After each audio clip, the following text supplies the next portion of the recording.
Yes, guys, welcome to the Rock Hall Freedom Park in St. Thomas, Barbados. Once again, I'm looking at the Rock Hall Monument of Freedom here at Rock Hall in St. Thomas. Right here, the Monument of Freedom here at the Rock Hall Freedom Park. This is the Rock Hall Freedom Park here in St. Thomas, Barbados. So again, St. Thomas is in the center of the island, along with the parish of St. George, so there is no sea nor coastline in these parishes. These are the two landlocked parishes in Barbados.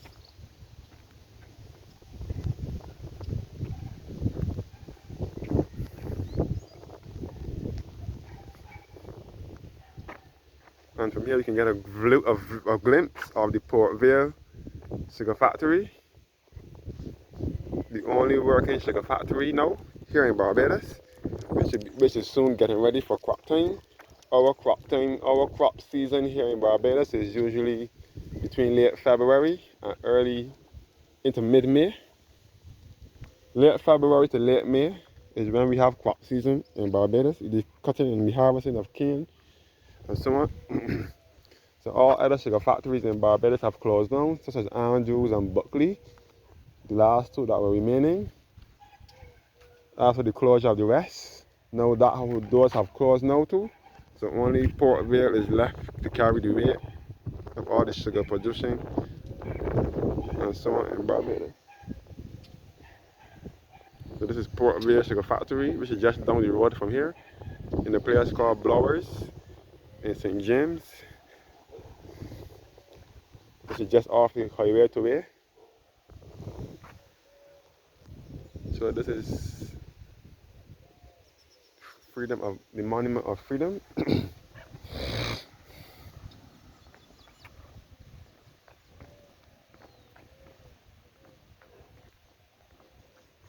Hall Freedom Park in Rock Hall, St. Thomas.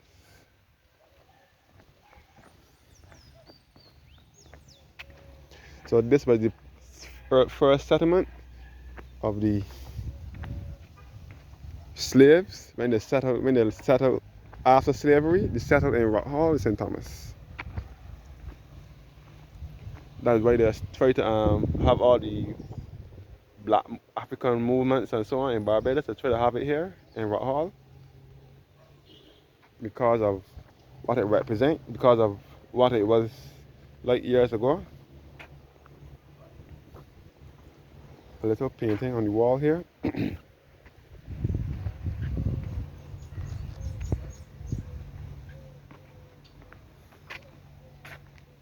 Rock Hall Freedom Village. And this is the amphitheater around the Freedom Monument.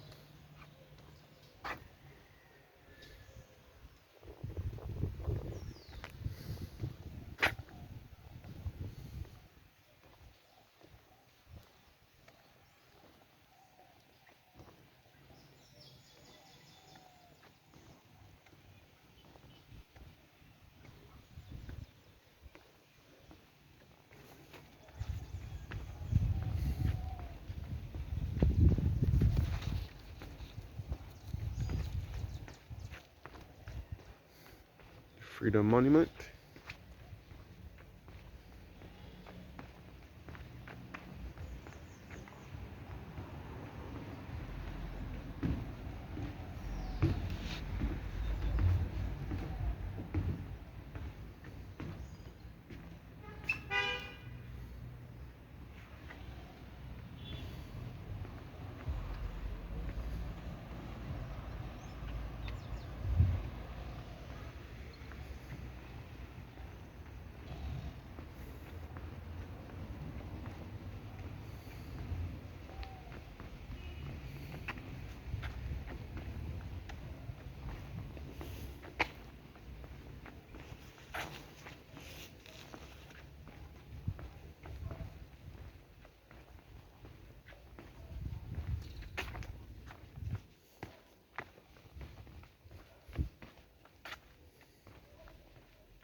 You can see the vendor booths and the kiosk outside of the Freedom Park. Rock Hall Freedom Park. The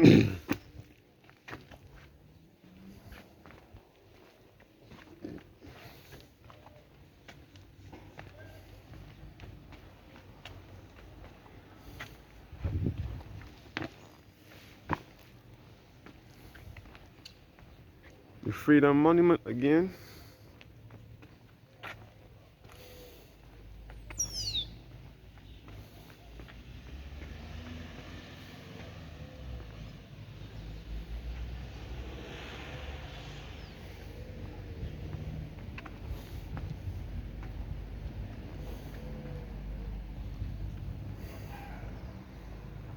Rock Hall Monument of Freedom, unveiled August 2nd, 2005 by the Right Honorable Owen Seymour Arthur, Prime Minister of Barbados, and the Honorable Cynthia Ford, Member of Parliament, representative for the constituency of St. Thomas.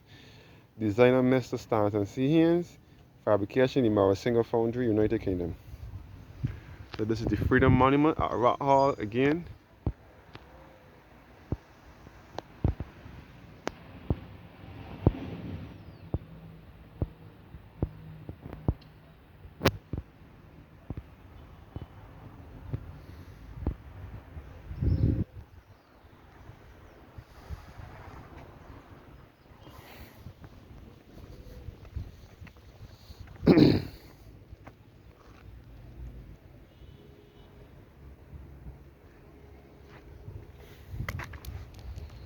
So the original landowners in Rock Hall, circa 1850.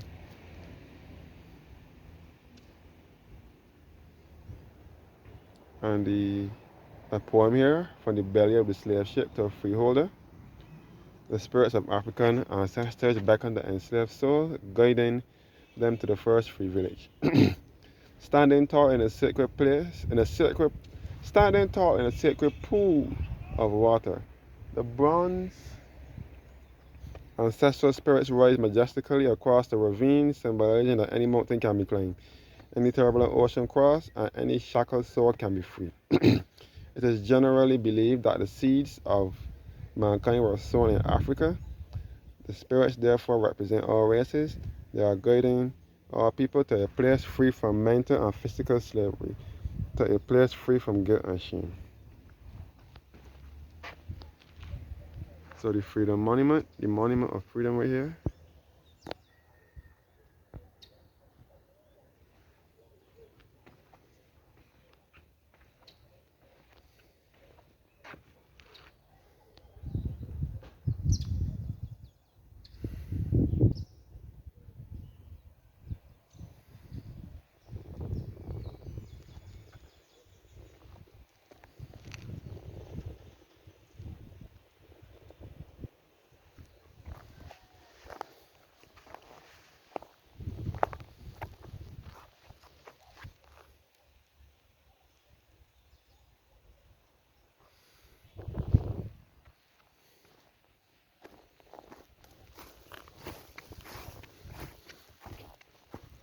Open space that persons can sit and relax.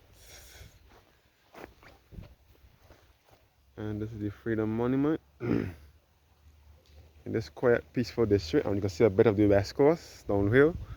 We are in close proximity to the west coast of the island, which is the parish of St. James. St. James is just down the road from here. You can see the Port Vale factory, the only working sugar factory in Barbados.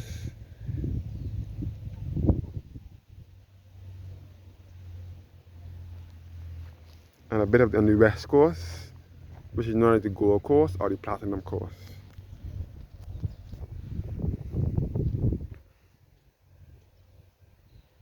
Thank you guys for watching now, and have a blessed evening. Don't forget to leave a comment, like, share, and subscribe to Dan Roy's Barbados Travel Vlogs on YouTube, or follow me on Facebook at Dan Roy Moore.